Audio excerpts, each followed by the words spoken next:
Morning. Our apologies for technical glitches. It's a hybrid open day, face-to-face, and trying to do it with Zoom has created this challenge.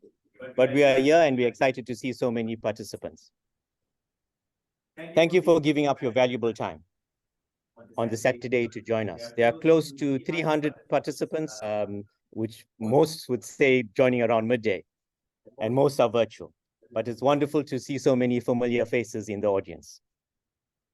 We are having our first day, as we said, face-to-face, trying to move away from virtual meetings. So today is almost an experiment and a learning process. The open day, as you know, is our part of our learning portfolio, which also involves monthly meetings and master classes. It's run throughout the year.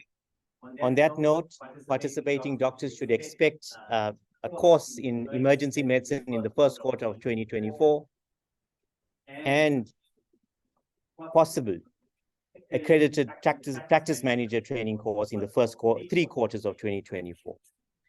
I am Dr. Naidoo, and welcome to our EMC Virtual Open Day. By way of introduction, South African healthcare, there's a two-tier system. For those that can afford privately funded healthcare, which is 16% of the audience, and those that cannot, 84% of the population, my apologies. And this is set for overall, in terms of the NHI bill, with the noble intention of universal healthcare for all. There's much expected regulatory and policy change over the next 3 years. It is clear that through the NHI fund and its committees, there shall be some level of price control over all providers and suppliers. We're not going to go into the detail of that or the aspects of feedback and discussion. That is not the agenda for today. Going to the plight of the GP, alternative reimbursement with the possibility of hybrid type arrangements at a primary care level, and importantly, diagnosis-related groups imposition at a private hospital and private specialist level are well documented in this planning. The annual Council of Medical Schemes reports reveals a disturbing and familiar trend in terms of healthcare expenditure over the last 15 to 20 years. Upstream costs at a private hospital and a private specialist have consistently made up more than 60% of this total spend. And where much of this spend should be treated at a primary care level. And just with a slight change in the agenda, with one of the keynotes, you will hear the efforts to look at the importance of the primary care family practitioner from the perspective of discovery health.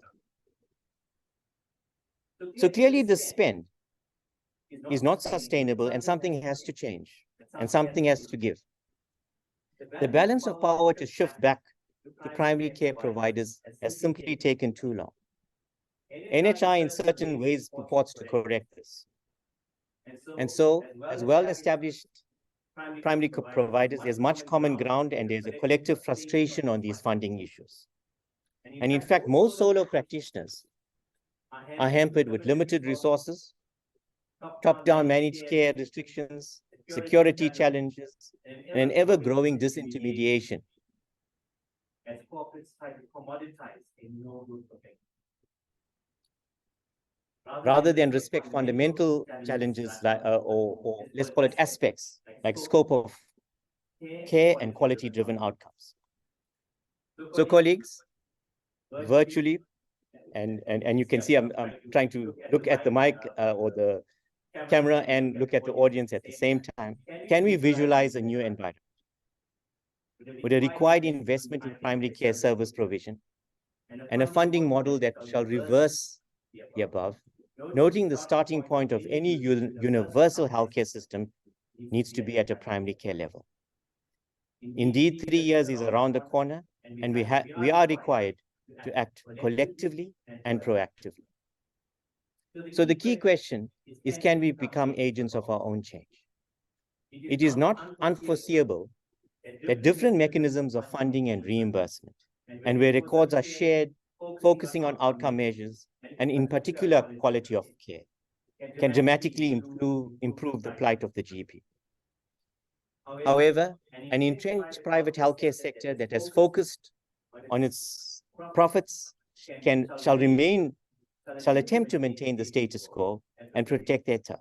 That's beyond us in many ways, but if we act collectively, act together as primary care providers, a lot can happen and a lot of positive change can materialize. Attendees would have seen from our invitation letter, our organization's focus on trying to control the destiny of the private practitioner and the capacity build of practices around those 4 quadrants of our project map. All these projects are intended to provide great value, like the intended referral pathway project, but for successful implementation, we require group participation.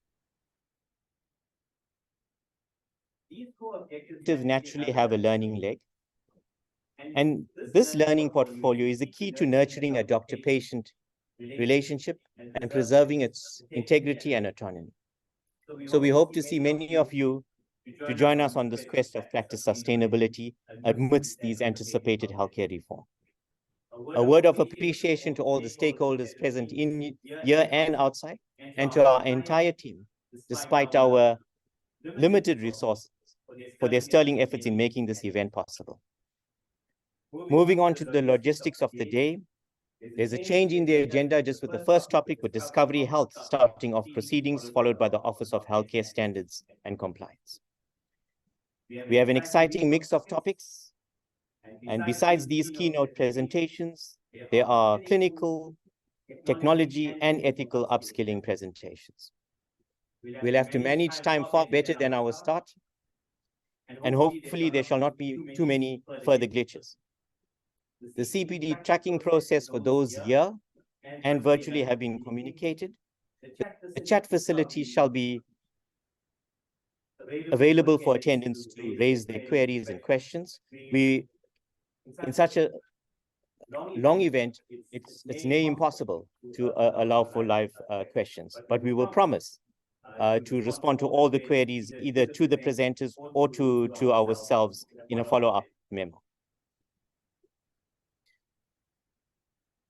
There are virtual stands that will be showcased during the 2 break time slots, and there'll be an online survey in the next 2 days to rate the CPD presentations, the applicability to your practice, and the content relevance to where you are as a practitioner, and naturally the speakers. I shall be chairing the sessions until 11. I see her here in the front, the chairperson of our learning portfolio. And Dr. Sesani Pitombi, also part of our leadership, will be chairing the remaining morning sessions from 11:30.